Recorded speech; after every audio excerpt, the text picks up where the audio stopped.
Back. I think we are live. Yes, we're live. It's evening in Bucharest and morning and afternoon in some other countries where we have Future Summit. So welcome back. It's been a really awesome day so far. And today and now we talk about decentralization. Now, everything will be decentralized in the future.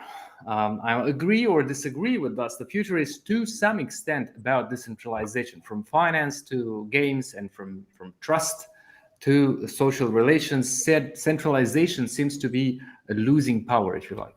Now we have a special panel this evening in Future Summit about decentralized futures with Delia Paceagiu from, she's head of legal at Netopia. Good evening, Delia.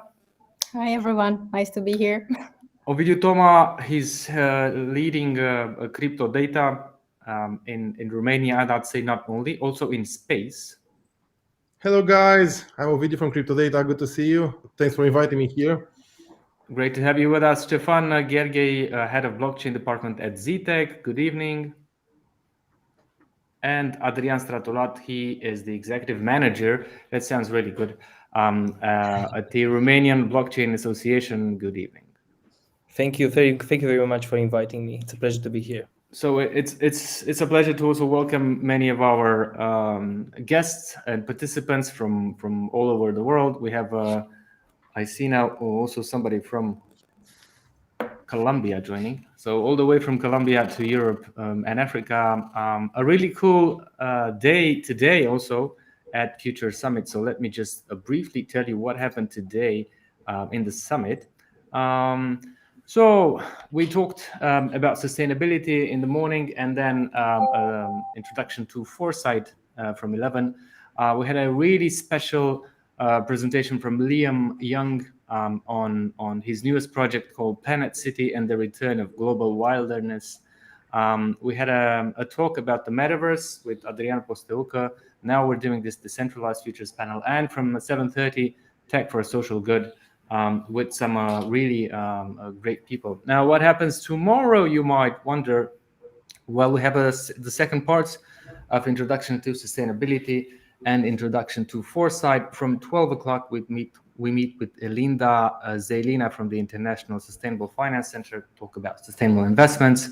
We go to Cambridge to talk about genomic revolutions. Then we go to Greece to talk about tech for the blind and how can assistive technology change the world. Speaking of tech for good. From 6:30, we talk about sustainable business making. And from 7:30, we talk about sustainable finance. Sometimes it's also about the money. And this evening is also about the money, but not just money and not just crypto, but all other values that we can share with each other, right? Because in the end, as the song say, it's all about the money, but not just about the money. Now, before going and asking each of you to, briefly tell us in 2 or 3 minutes some of the really exciting things that you do, I just want to give you or lay out a scenario. So after you present yourselves, we have another session to talk about the scenario. So the scenario is like this. I don't know, 30 years from now. Governments will lose control over money. The blockchain-based smart contracts will replace court-enforced legal agreements. Uber, Facebook, and the banks will wither away in the face of tokenized alternatives. And blockchain is mainstream. Now, this is a scenario which might or might not happen, or might happen really slow, but it's one scenario that we can, also turn our conversations later on.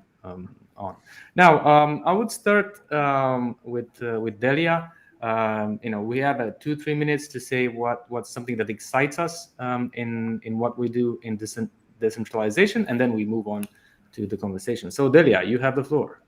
Thank you. Okay, so I will just quickly share some background about myself, just to see if this qualifies me to share my 2 cents with you in this panel today. So I'm a lawyer for the past 15 years, and I started my career in a top law firm in Romania. And after 10 years in this line of work, I decided it's time to make a radical change and embrace an entrepreneurial path. So, funny fact about this decision in my life, I actually took this decision after attending a sailing class in 2017, which opened my eye big times because I met a whole new business world out there. And I mean about, those crazy people that actually change lives.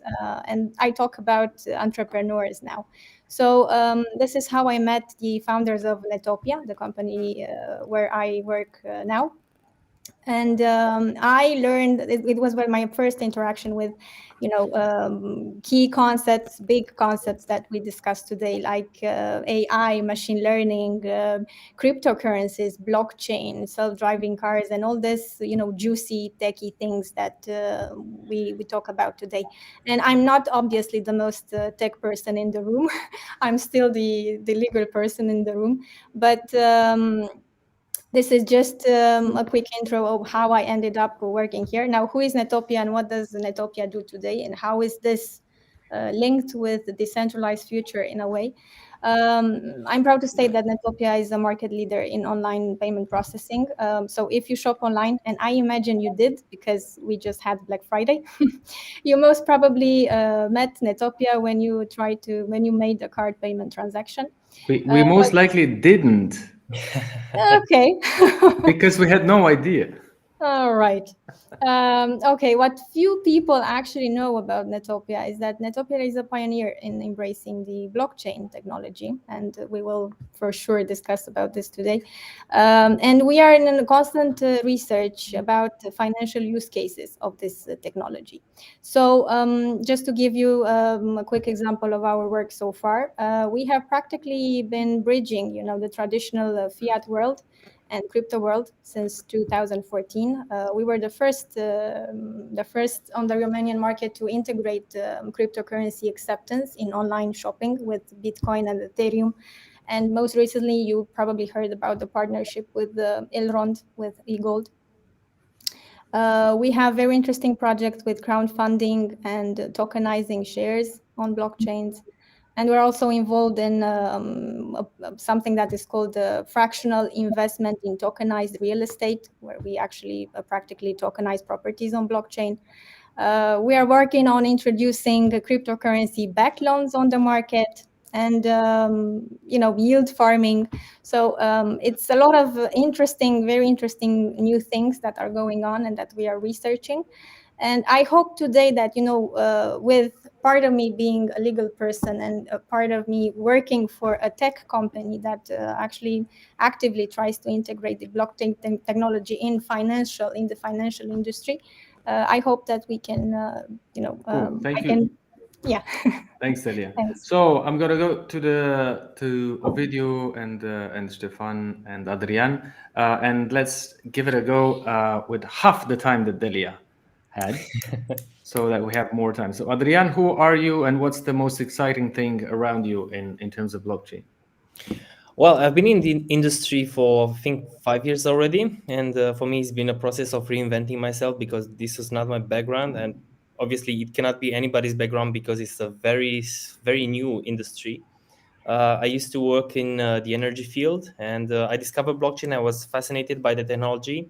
And since then, I've been more or less a serial entrepreneur in the blockchain space.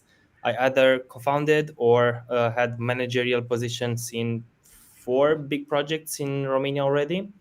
But I think a lot of the people here, and I met a lot of the people here also in the panel. They knew me with another hat, with the hat of public affairs expert in the blockchain space. Because with my work with the Romanian Blockchain Association, we tried to, and we had some success in dissipating some of the, let's say, misunderstanding regarding the technology with the government agencies. But in the end, to be honest, what I think that describes me best is, all in all, I'm trying to know as much things about blockchain as possible and to be involved into interesting projects. So, for example, if I would let's say, just pick one of the projects that I'm involved in, I'm the business developer, chief of business development for Lanseria, which is a platform for freelancers, a decentralized platform for freelancers, which is a very big thing that we're trying to build. And last but not least, I'm also launching my own product, but I cannot say anything about it for the moment. You will say, but just a bit later after the break, if we have a break. So let's go to Stefan. What's the, the most exciting thing around you in terms of blockchain? There's a million things, but, if you pick one. Yeah, thank you for that. I appreciate it. So, yeah, I started working in the crypto space and the blockchain space quite a while ago. I think it was in 2016. We were a small development agency and we decided to focus our efforts on blockchain. And so we had a long time to build up our expertise in the space. We've seen all of the hypes and dips, the highs and lows of the crypto market. We've seen all of the trends happening real time. In the meanwhile, the project that I most likely put on the table is a company called Oris. Oris.io is a tokenized gold and tokenized precious metals company that provides basically a B2B service for the precious metals industry. That project is now scaling quite well with lots of global gold partners being on board into the company. And right now, the development agency that I previously spoke about, which is also a development agency that built Oris.io, it was called under Development Office. It was at the beginning of this year acquired by Zitec, and we continue down this path of building blockchain projects. One of them being Lanceria, which Adrian recently spoke about, and which Robert, just the founder and CEO, commented on this. It's a small ecosystem. So yeah, it's a very small ecosystem, yeah. But that's good because that means that progress can be achieved. In the same time, if it's a small ecosystem, we need to increase and enlarge it. So I'm going to go to Ovidiu, who also likes to create mini satellites and put them into orbit. This is something that I remember from a previous conversation. So Ovidiu, if you were to pick one thing of the things that you do in blockchain. Hi guys, so I'm Ovidiu Toma from CryptoData. Actually, by studies, I'm a telecom engineer. And by 2013, we set it up and we founded CryptoData at the time as a mining facility for blockchain technology, so for cryptocurrencies. But by 2015, 2016, we understood that blockchain is far more comprehensive than cryptocurrencies or financial applications. So we started to develop and to research and develop at that time some other ways of implementing blockchain as a technology. We stopped shortly in communication, in secure communication path. And shortly by 2017, 2018, we developed and we patented what we call today the voice over blockchain protocol. So actually, it's a secure communication protocol between two or more devices using the blockchain technology indeed. So as of now, we at CryptoData, we're involved in research and development of hardware, physical hardware, software as operating system, both for mobile and computers, so desktop and laptop computers. As well, we've done some research and development. Let's say we research and develop aerospace industry, blockchain related. We have some projects in the automotive industry, applied around 55, 60 patents in the previous years, blockchain related in terms of communication between two or more devices. So as of now, CryptoData is a 100% Romanian held company having 220 employees, most of us engineering and developing software and hardware. So here we are as a pioneer of blockchain technology applied in various other fields of activity than cryptocurrencies, which in my opinion, for the moment, is quite hard to be massively adopted. Yeah. Since you mentioned mass adoption, I will actually go to one of my questions, which looks to some extent a lot into the future. I recently read something like truly decentralized blockchain systems will reach critical mass not out of hope, but out of necessity. In the same time, blockchain, because it is a decentralized network, it might sometimes face challenges from governments and or governments and centralized companies, let's say. How do you look at mass adoption of blockchain by citizens, and how do you look at mass adoption of blockchain by businesses in the next 5 to 10 years? So I'm going to go to a video now, because you mentioned mass adoption, but is it such a mass adoption? Actually, if you ask me, I would split the discussion into a few verticals, especially, 2 or more verticals.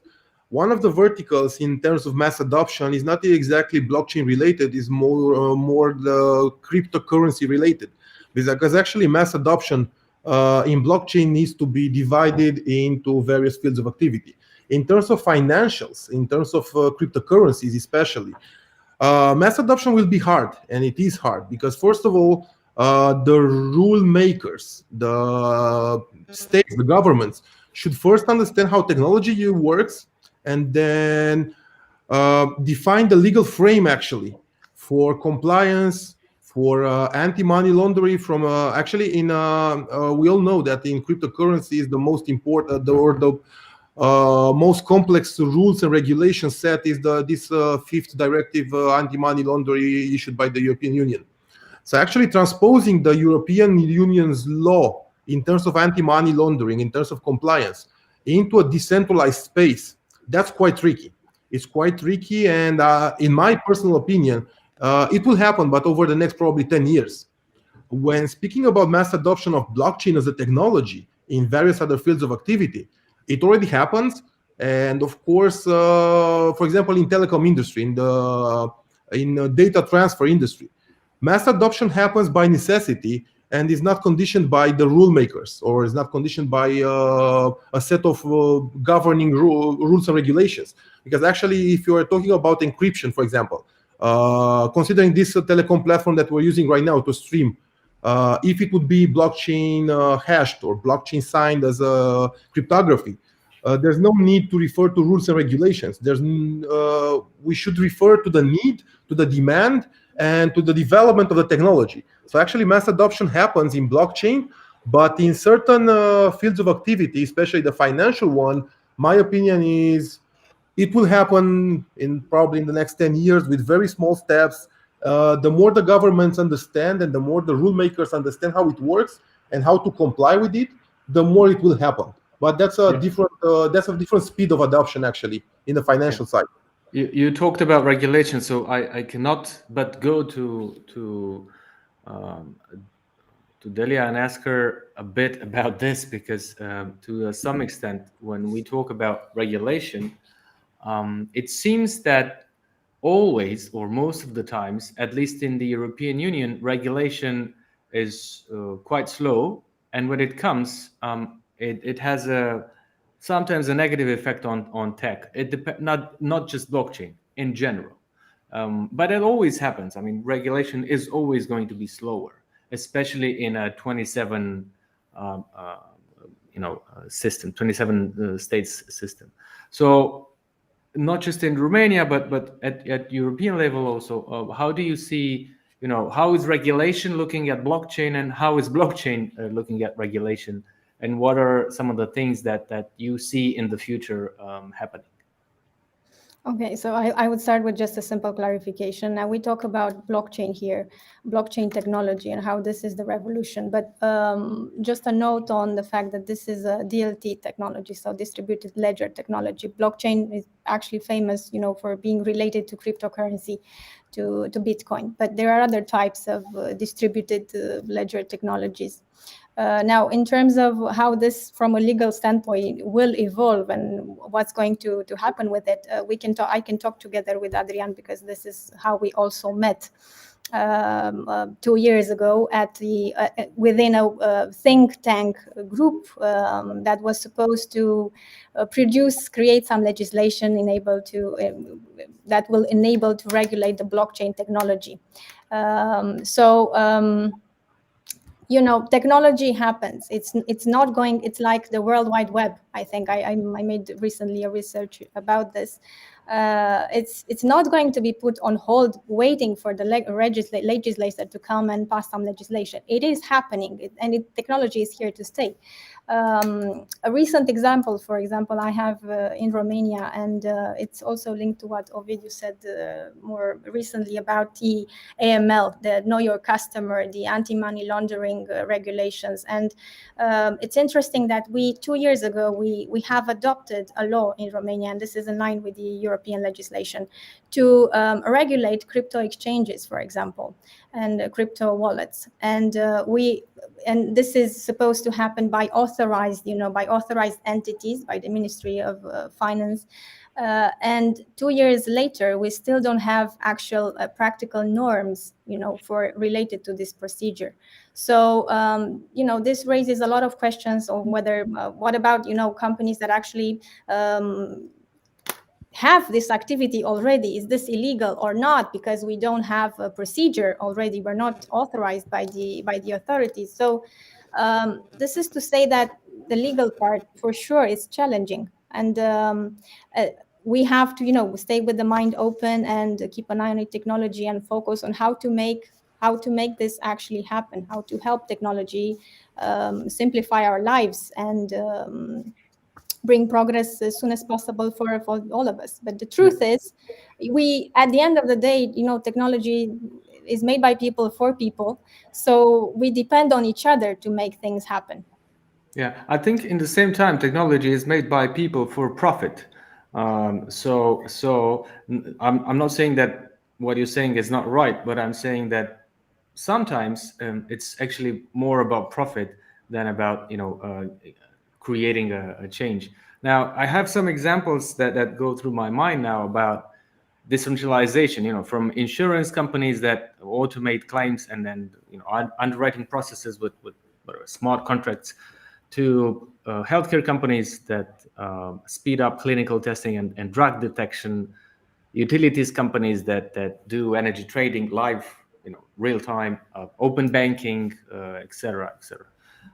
So what excites you about decentralization these days? Not necessarily what you do, but what you see around you. What is the industry that you are most excited about? Be it that you work in it or that you see it actually has an impact on people, not just profit. So I don't know, maybe Stefan or Adrian, and then we switch to others as well.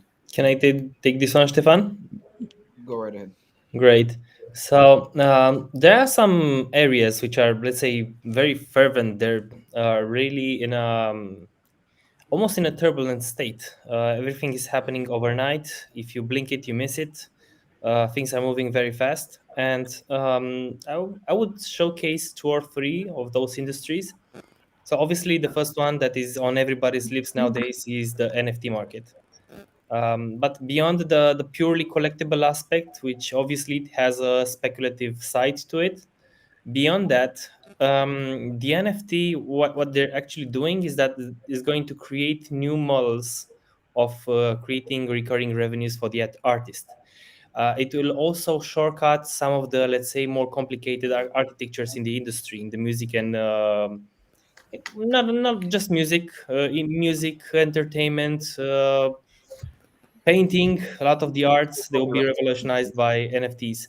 So that would be one thing that is going to have real impact in the lives of those artists and those around them and their fans.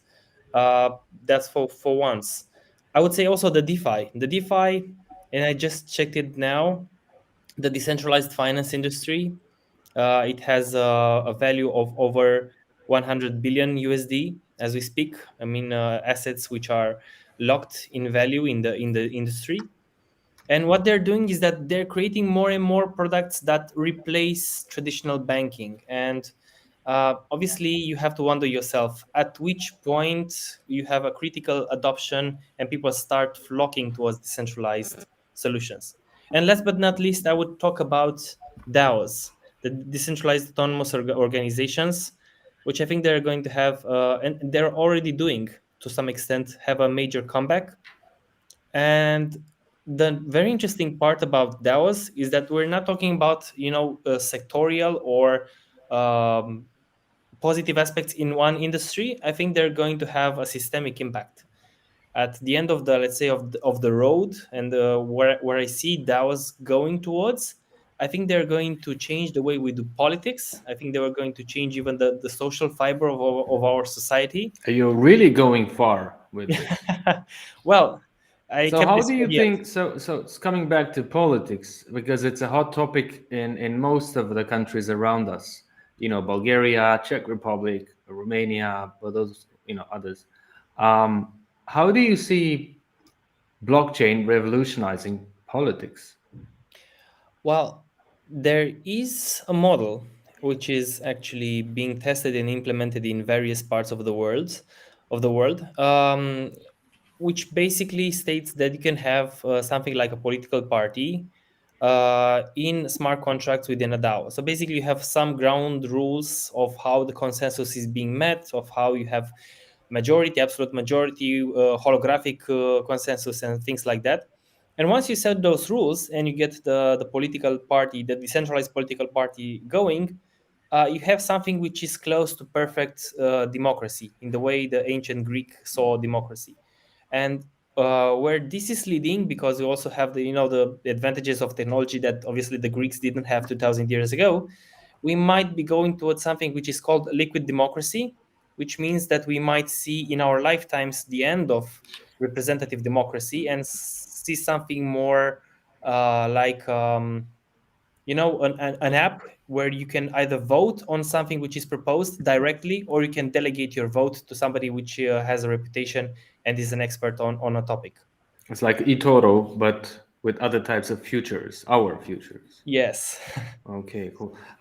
Stefan, sort of the same question.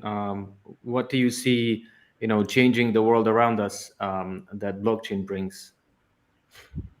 So I'll take. I couldn't agree more with Adrian's stance, and with the way he split the hot topics. So I'll just try to simply say something different that I think is also interesting.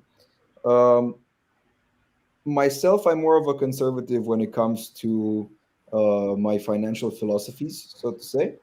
So it comes as a hard thing for me to go into this direction. But what I'm even beginning to appreciate about a niche of this industry that I cannot say I fully understand, which is the NFTs, and now NFTs and kind of metaverse type projects.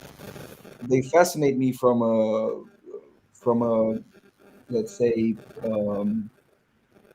financial market standpoint. They fascinate me greatly because I cannot really see how there is so much hype. But the aspect that I do appreciate about it, even though it's kind of scary to me as a Sorry, my bad. Yeah. Okay.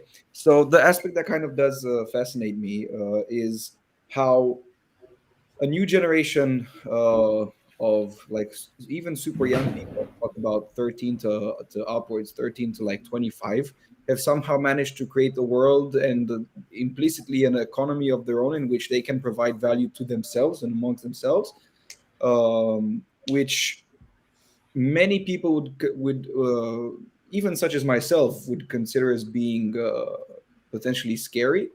I find it very interesting in terms of the capacity to create a cultural hedge towards, for instance, baby boomers and their financial reality, which was very, very interesting. You go to university, get a job, and in a couple of salaries, a couple of years, will be able to buy a house. That paradigm has completely dissolved, and we kind of had nothing to completely replace that.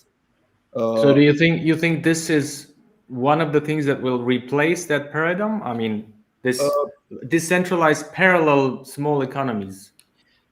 Even to be perfectly honest with you, the decentralized factor in and of itself isn't even the most important one. I think it was just an opportunity. I think it was just the new wave that created the opportunity.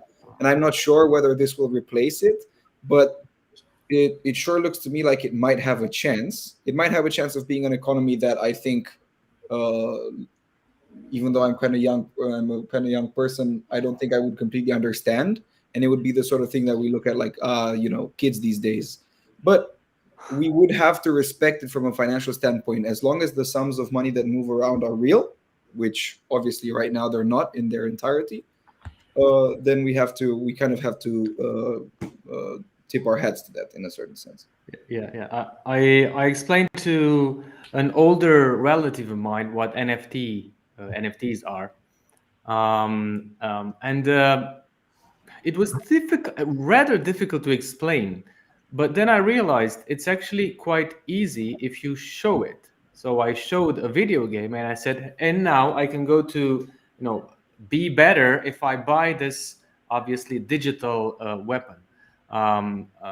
So it's if you show it, it's easier to explain. I have a subsequent question to Ovidiu to some extent, but not only, on how do you explain what blockchain does, away from cryptocurrency. So not just talking about cryptocurrency. What is the one thing, if you were to explain to my grandmother what blockchain is, how would you say it? Because I think we do live in an era of misunderstandings or small information, if you like, or not enough information.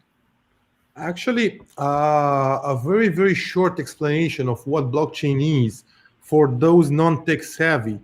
I would say, usually I say blockchain is technology. Blockchain is a new technology or a reinterpretation of the databases, actually.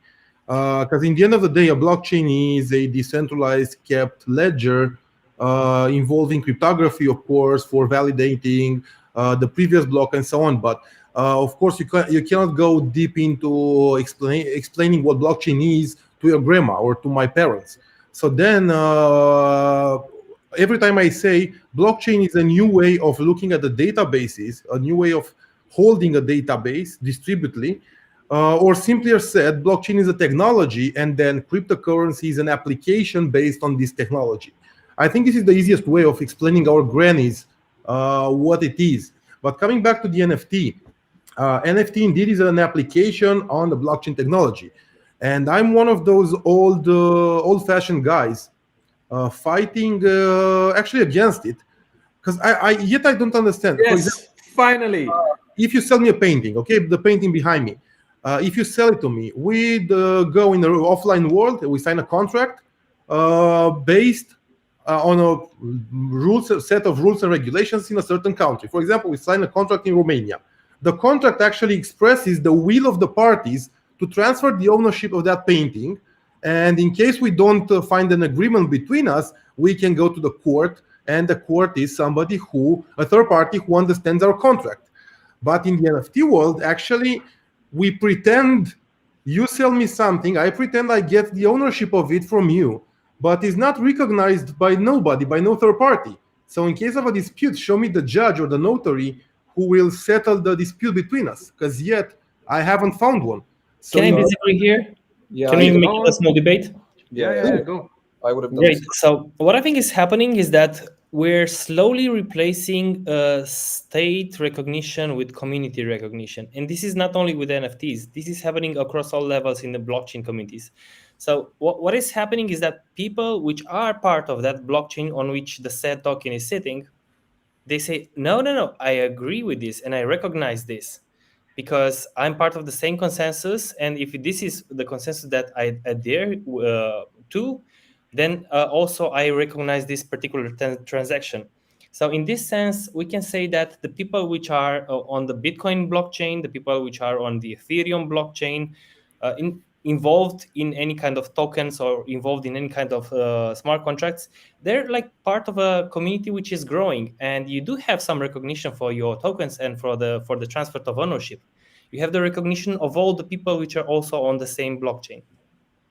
Okay. Yes, but the problem here, and I will give you a counter example, and that's why actually I'm fighting against the NFTs. For example, we sign a contract between us on an NFT. So correct, you agree upon it, I agree upon it, because we're on the same consensus when we agree upon it. But the third parties around us would not admit it. It's like in selling the shares in Romania.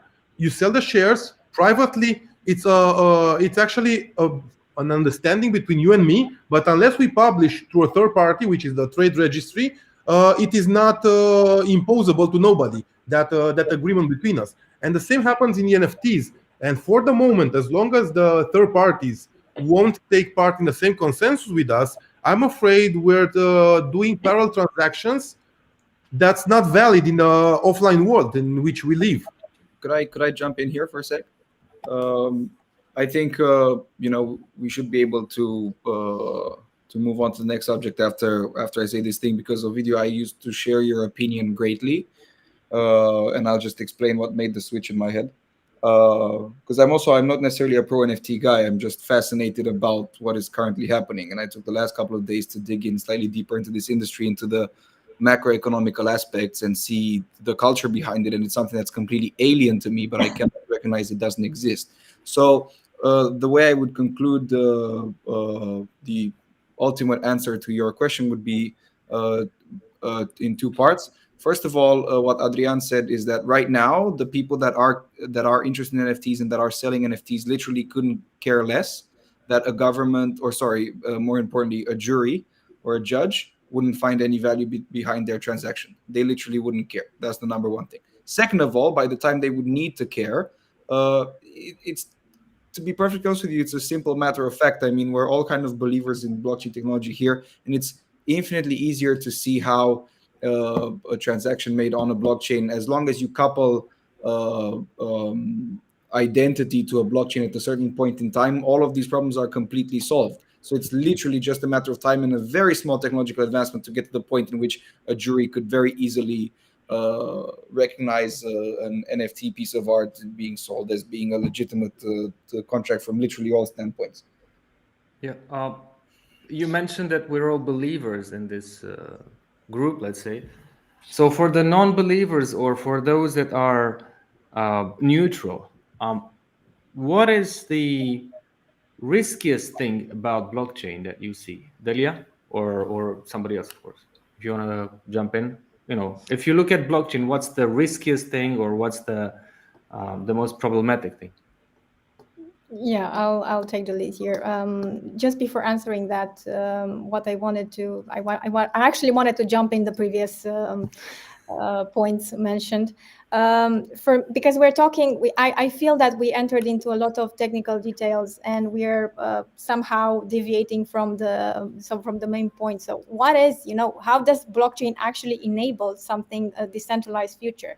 And I think we should look at the main promise of this technology, which is a shift of paradigm in what concerns trust between each other, between people, because we are now trying to solve a problem that we have with this technology. What is the problem? The problem is that data, everything is in the hand of giants. So, and when we say data, this, at the end of the day, we will also end up in the privacy related, discussion. But at the end of the day, we now have so much data about, each of us as individuals, which is in the hands of giants, of corporate giants. So with all this, and look at how blockchain appeared in the first place. This was after a financial collapse, okay, with the Bitcoin that appeared. And the actual revolution was precisely this technology, the fact that it enables decentralized trust, which means that the data is no longer in the hands of just one company, one bank, one entity that can lose those data or can manipulate the data, but it's actually in the hands of everyone at the end of the day, as long as they are part of the system. So this enables a different, a whole new world, because we're not. Look at this, the way we live, the way, and I'm also young. We're also young here in the panel, but look at how we grew up, how everything happens around us. We don't trust each other. So this is why we use intermediaries to make the connection between ourselves. So the promise of blockchain at the end of the day is the fact that we will be able to collaborate with each other in a whole new way. And this is a shift of, we can have a philosophical discussion here, an ethical discussion, because I think this is a philosophical, it's a philosophical and ethical discussion. And since you brought it up, I would actually point out to something that you said. The biggest promise of blockchain is to eliminate not eliminate distrust, but because we don't really trust each other, here comes a technology that helps us to, you don't need to trust me Work anymore, with each other, right? exactly, Because without an intermediary. there's a tech that proves what I do.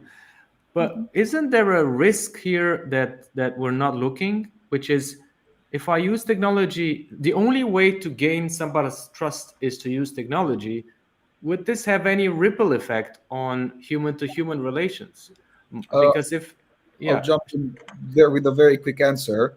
No, and I think it's been proven by historic data, because specifically if we've got someone from Netopia from the crowd right now, everyone here makes transactions online. We never question, nobody, like, okay, I'm sorry, there probably are people with tinfoil hats on that do question this, but we never question if Antonio or Felix from Netopia run away with the data from our cards. We kind of just know, we see like the little pop-up, it has like a verified badge on it, we kind of trust that they're entities that have been regulated to a certain extent, and we don't care, and it hasn't really impacted the trust between us as people. So this has already happened. But don't we trust them because there's a regulated market? But it's not something people think about, I mean, look at, there are definitely online okay, I'll put it this way.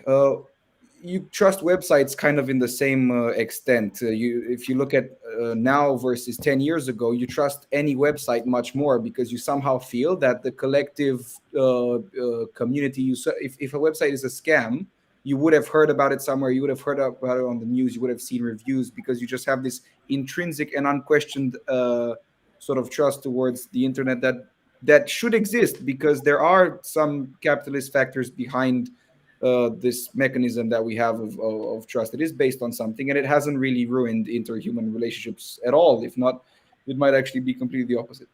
I may add something. Yeah, go. I mean, if we're moving towards more of a philosophical conversation, which is also a purpose, I think Adrian is well suited to go next. Thank you, Ciprian. Well, I think what's happening is that we are redefining the way we're perceiving institutions. So historically, what we did is that beyond personal contact, your peers and your kins in ancient times, you had your tribe, but beyond your tribe, you are not capable of knowing those people and having trust in them. So there's a widespread thumb rule of, let's say, our ability to recognize names, and beyond 150 names, people are basically strangers. So in this spirit, we had this problem of not being able to build trust on larger communities ever since we started to exist as a species. And this is a historical moment, because by building trust, or by eliminating the need for trust with blockchain, what's happening is that I think in due time, in 50 years, perhaps 30 years, like you said in your example, I think the state itself is going to be rewritten, in the sense that I think we're not going to have institutions anymore. We're going to have smart contracts. I think we're not going to have companies. We're going to have DAOs. And what's this, let's say, transforming our society to? We're going to have something which is more open to discussion, something which is more open to dialogue. We're going to trust each other a lot more. And what I'm going to say next might not make a lot of people happy, but I think as, let's say, on the old paradigm of left versus right, I think blockchain is going to take us a bit more to the left, in the sense that we might become something more towards post-capitalism, socialism, UBI, I don't know. We're going into the woods here. But I do feel that building trust at the community level is going to make our society to be what is perceived today to be more to the left. Yeah. If this was a philosophical conference, I'm curious what JeanJacques Rousseau would have said about blockchain to some extent. Now, I have a sentence that I want to read to you, and then I would like an answer from all of you. Organizational structures have typically developed as a means of tackling specific problems, like speeding up decision making, like, I don't know, parliament, ensuring resources are distributed fairly among group members, So our future or futures will be determined to a great extent by how we effectively design organizational forms which deal with the challenges ahead. In this organizational model, what type of organizational structures does a decentralized future create? I don't know if I was too philosophical or not, but I will pick it up. I will pick it up. Please. So, if I understood your question correctly, and please follow me with it, what I think is going to happen in the way we're building value, in the way our, let's say, capitalist market economy is based on, we have a major problem, which is called the agency theory. So you have misalignment between those that own the companies and those that run the companies. And this, within a certain company, is creating inefficiencies. But the problem is that this is compounding across different companies and different industries and all the way to the a country's economy. And by eliminating this issue, and this is something which is being eliminated within DAOs, by not having this misalignment anymore, I think the way we attribute resources at the level of the entire society is going to be much more efficient, is going to take into consideration a lot more externalities. We might even solve, the fabled tragedy of the commons. And I think blockchain... So what you're saying is that decentralization can sort of produce a better resource distribution. Yes, and a better world in the future. Okay. That's a very promising promise, let's say. Who else wants to go into this question? I'll pick it up. Pick it up. I think we will have at least, I don't know, in the next, at least in our generation, our lifetime, we will have a hybrid system. I don't think decentralization is fully possible. I mean, at least not as the system, the technology was designed. I think like the same way, AI, machine learning, they cannot still replace humankind entirely. They can still, make a better team with a human companion. I think the same way here.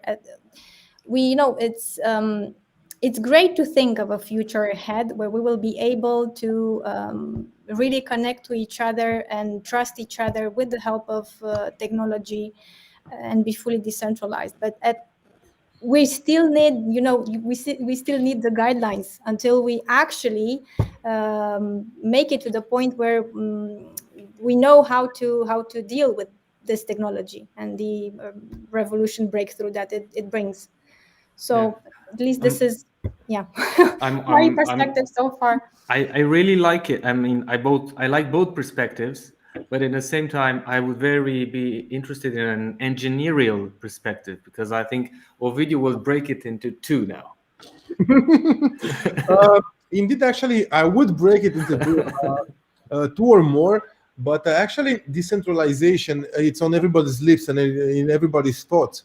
But actually, from the engineering perspective, I keep thinking of the privacy/security side as well, because everybody rushes to embrace the technology, to embrace decentralization, especially the state agencies, state institutions. And I mean, I've seen plenty of state institutions that recently said, in various ways or not, we want to embrace blockchain for this and that application, especially in the Ministry of Education and Research. I've seen some of these indicators of implementing blockchain just because they heard of it and just because they know it works or it might be suitable for something.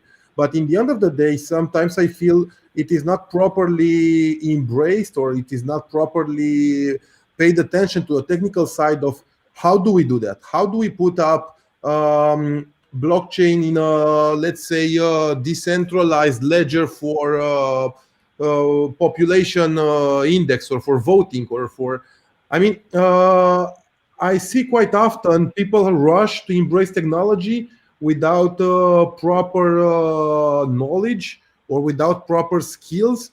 And in the end of the day, technology might turn against us. And rather than making our lives easier, might become a nightmare in protecting or securing the future and securing the users, actually. And I would give you an example. Recently, I've been part in developing a decentralized blockchain project in Singapore regarding the shipping containers, labeling the shipping containers in the Singaporean port. And actually, those guys started like 2 years ago, but the decision makers or the decision factors, they had no idea what blockchain means.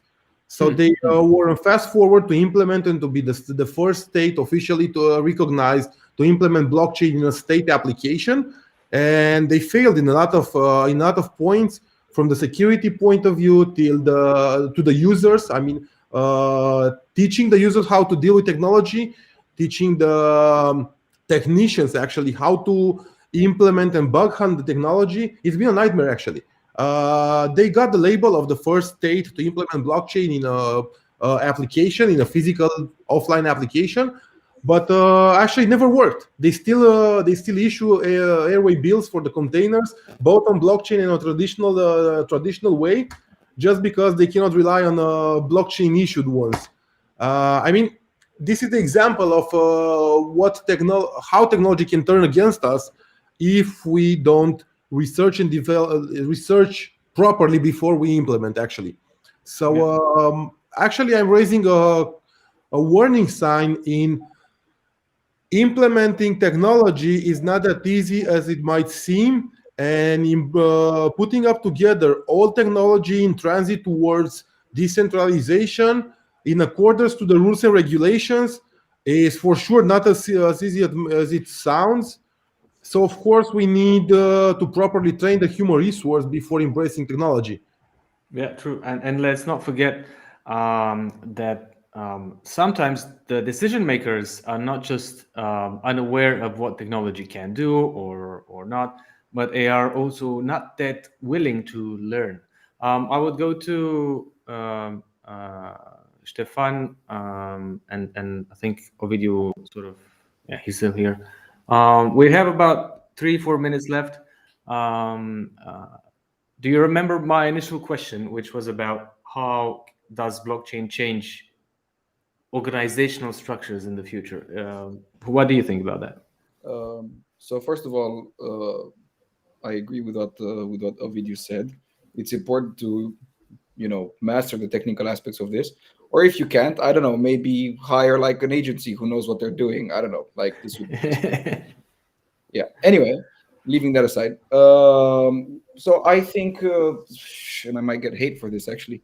I'm not sure whether the ultimate net results of or the delta that blockchain will create within society is as big as many people say. So I will take the opposite stance just for out of curiosity, and I will try to say what I believe is the minimum impact that blockchain will have on society, which is an interesting question in of itself, because if you can think of it as sort of like something that is bound to happen, you can kind of try to imagine how even these small changes might impact society over time. So what I think will happen for sure as an impact on blockchain is the following thing. First and foremost, I think over quite a long period of time, blockchain will solve the separating money from the state paradigm. I think it will create a completely parallel economy, which could be our prime candidate so far to a global economy and a global currency, which is very important, even as far away as moving into becoming an interplanetary species.